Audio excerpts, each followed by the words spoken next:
Dice la palabra del Señor en nombre del Padre, el Hijo y el Espíritu Santo. Dice, finalmente, sed todos de un mismo sentir, compasivos, amándoos fraternalmente, misericordiosos, amigables, no devolviendo mal por mal, ni maldición por maldición, sino por el contrario, bendiciendo, sabiendo que fuisteis llamados para que heredaseis bendición. Porque el que quiere amar la vida y ver días buenos, refrene su lengua del mal y sus labios no hablen engaño. Apártese del mal y haga el bien. Busque la paz y sígala, porque los ojos del Señor están sobre los justos y sus oídos atentos a sus oraciones. Pero el rostro del Señor está contra aquellos que hacen el mal. ¿Quién es aquel que os podrá hacer daño si vosotros seguís el bien? Mas también si alguna cosa padecéis por causa de la justicia, bienaventurados sois. Por tanto, dice Pedro, no os amedrentéis por temor de ellos, ni os conturbéis. Señor, permíteme exponer con precisión y integridad las Escrituras de una manera, Señor, que los oyentes puedan escuchar tu voz. Señor, por la fidelidad ante la exposición de la misma. Por eso te doy gracias, Padre, porque tú nos concedes un privilegio y un honor que no nos merecemos, Padre, y por eso te amamos. Y ponemos también este servicio y este mensaje en tus manos, para que tú seas glorificado, Padre. En el nombre bendito de tu amado Jesucristo, Hijo, lo pedimos. Amén y amén. El mensaje de hoy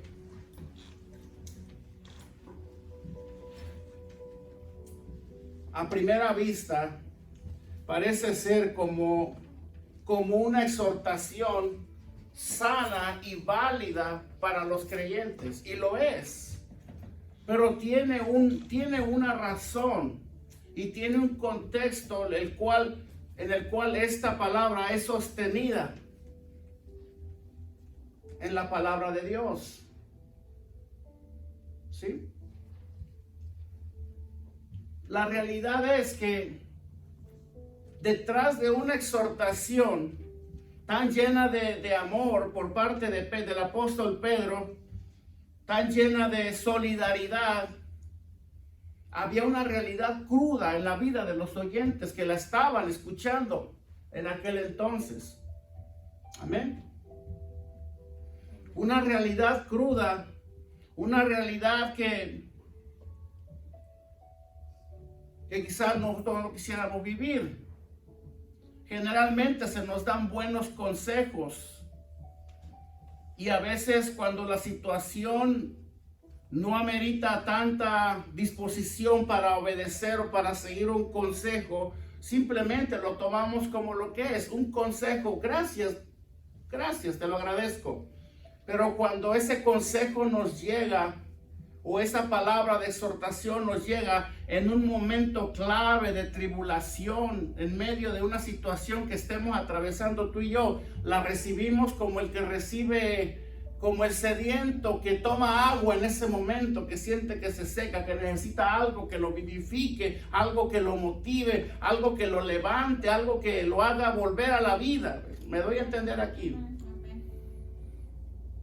Esta fue la realidad de un grupo de cristianos, entre muchos de ellos judíos, resididos en la ciudad de Roma, donde Pedro les hace una exhortación con el fin de levantarlos y de animarlos.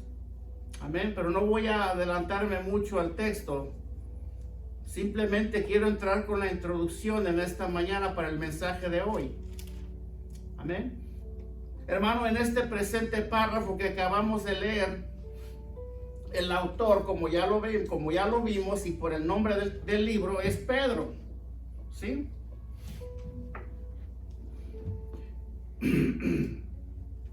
basa Pedro, el escritor, el escritor de esta carta basa sus exhortaciones a observar una conducta genuinamente cristiana a los cristianos en Roma. O sea, Pedro les estaba diciendo, mira, Roma, los cristianos en Roma en ese momento estaban padeciendo una de las persecuciones más encarnizadas de toda la historia. Les voy a contar por qué. Cristianos que servían al Señor, que habían aceptado la fe, que estaban caminando con Dios, que se congregaban, que llevaban una vida devocional y de servicio a Dios, estaban frente a una de las pruebas más difíciles que ellos pudiesen haber esperado. Pedro, con la intención de que ellos no se fueran a desviar por causa de la tribulación, de una manera fervorosa escribe esta carta para levantarlos, para decirles, mira, no importa lo que está pasando, yo sé que están sufriendo, estamos sufriendo, porque dice la historia que tanto Pedro como Pablo formaban parte de los mártires de esta persecución en aquel entonces, porque acuérdense que Pablo también estaba en Roma. Había que levantar a estos cristianos, había que animarlos, había que darles una palabra que los mantuviera firmes, porque hermano, el cristiano cuando está pasando por el horno de fuego está más propenso a desertar de la fe, sobre todo si su fe no está muy firme, si su fundamento no está muy fuerte. Cuando viene la tribulación, este cristiano tiende a tirar la toalla, a irse, a ya no volver. ¿Sí? Y esto le pasa a todos, le puede pasar a todos también. Entonces, ¿qué hacemos los encargados? ¿Qué hacemos los hermanos amorosos y llenos de compasión? Vamos, los buscamos, los animamos, les llamamos, les decimos, mira, no te preocupes, Dios está en control. Yo sé que nunca vamos a poder entenderlos a totalidad, porque los que están pasando, quizás la prueba son ellos. Nosotros solamente vamos y tratamos de motivarlos y de levantarlos, porque ese es nuestro deber, con el fin de que no se vayan, con el fin de que no regresen al mundo, con el fin de que terminen diciendo, Dios, pensé que Dios me amaba, pero veo que no, veo que soy el que más mal le cae. Y así muchos cristianos comienzan a hablar cuando no hay una fe muy firme en ellos. Entonces hay que levantarlos, hay que animarlos. Eso era lo que Pedro estaba haciendo aquí. Y él toma referencia, esta exhortación que él le da a los cristianos en Roma, toma referencia en el Salmo. Lo vamos a leer, Salmo capítulo 34. Porque déjame decirte una cosa. Los cristianos de la era primitiva, ellos basaban sus enseñanzas y sus exhortaciones, muchas de ellas en base a lo que ya habían hablado los profetas, en base a la ley, en base a cosas que ellos ya conocían, que es lo correcto, lo que nosotros debemos de hacer en dado caso. Pero fíjense lo que dice Salmo 34, 12 al 16, dice, ¿quién es el hombre que desea vida, que desea muchos días para ver el bien? Guarda tu lengua del mal y tus labios de hablar engaño. Apártate del mal y haz el bien. Busca la paz y síguela. Los ojos de Jehová están sobre los justos y atentos sus oídos al clamor de ellos. La ira de Jehová contra los que hacen mal, para cortar de la tierra la memoria de ellos. Claman los justos y Jehová oye y los libra de todas sus angustias. Cercano está Jehová a los quebrantados de corazón y salva a los contritos de espíritu. Pedro basa su exhortación a los romanos, a los creyentes romanos, en base a esta promesa del libro de los Salmos. Si se dan cuenta, es la que toma como referencia en el texto que acabamos de leer. ¿Con qué fin? Con el fin de mantener vigente la fe de estos hombres en medio de la persecución. Amén. Hermanos, de acuerdo al punto de Pedro, cuán importante es conocer ciertas formas de vivir la vida de una manera que nosotros la disfrutemos. Amén. De una manera que nosotros podamos disfrutarla y a la vez también podamos mostrar al mundo el verdadero sentido de vivir. Hermanos, los cristianos no hemos sido llamados a caminar en el gozo solamente cuando todo nos vaya bien. Nosotros somos los encargados de mostrarle al mundo que sí se puede vivir cualquiera que sea la circunstancia, que sí podemos experimentar un gozo genuino. ¿Ven? Que sí podemos ser personas que desplieguen vida, que proyecten vida y esperanza independientemente de cómo esté la circunstancia de las personas o de nosotros mismos. Sí se puede, ese es nuestro deber. Pero estoy usando estos puntos para más o menos irle dando forma al mensaje. Los cristianos en Roma estaban haciendo luz, estaban impactando de una manera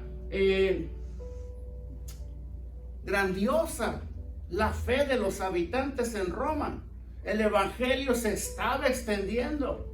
El estilo de vida que ellos estaban viviendo frente a los incrédulos de aquella región estaba causando un impacto, tal impacto que llegó a los oídos del emperador Nerón.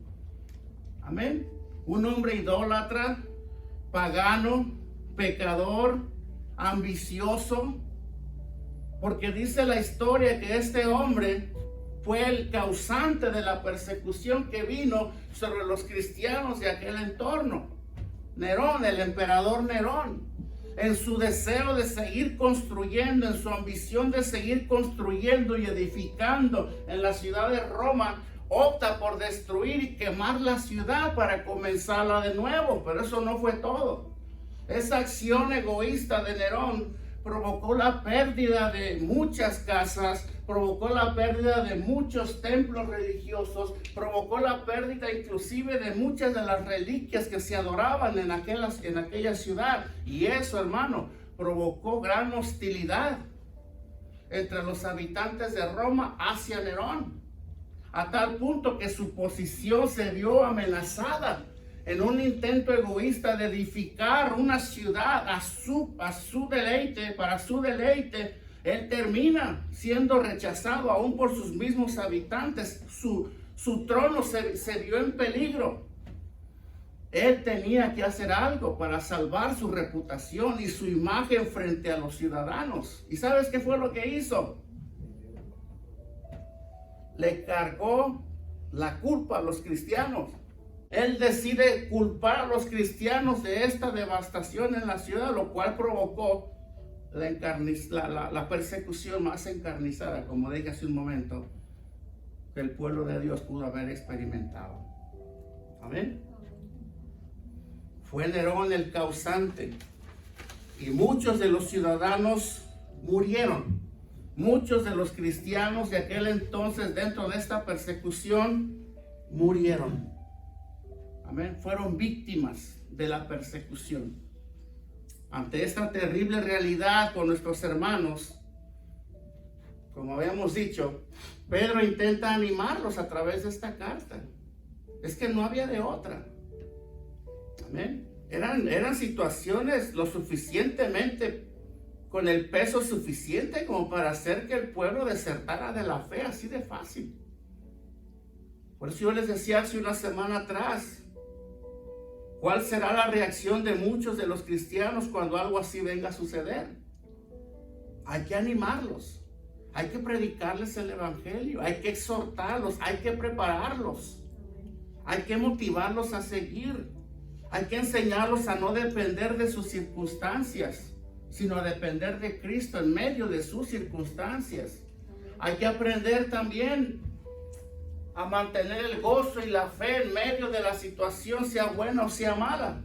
Hay que aprender a poner nuestra mirada en aquel que lo puede todo y aquel que nos llamó, aquel que dijo, nunca te dejaré, nunca te desampararé. ¿Sí? Siempre estaré a tu lado, siempre estaré contigo, siempre te sustentaré con la diestra de mi justicia. Hermano, el deber de todos los púlpitos de las iglesias debe de ser esa: impulsar, fortalecer la fe de los hermanos y ayudarlos a que perseveren poniendo su mirada y su fe en el lugar correcto. Amén. Ese es el objetivo, esa es la misión que nosotros tenemos. Ese es el deber que como ministros tenemos delante de Dios: motivar al pueblo, impulsarlo a que sigan, que no se detengan, ¿sí? Que sus decisiones a seguir no estén determinadas por cómo está la situación en casa o en el trabajo o en su ciudad, sino sea buena o sea mala, confiar que el Señor siempre tiene un plan para todo, que nada se sale de su control. Esa es la confianza que nosotros debemos de tener. Esa era la actitud, el motivo, el trasfondo de la intención de Pedro al escribirle una carta a estos hermanos que estaban en medio del sufrimiento. Amén.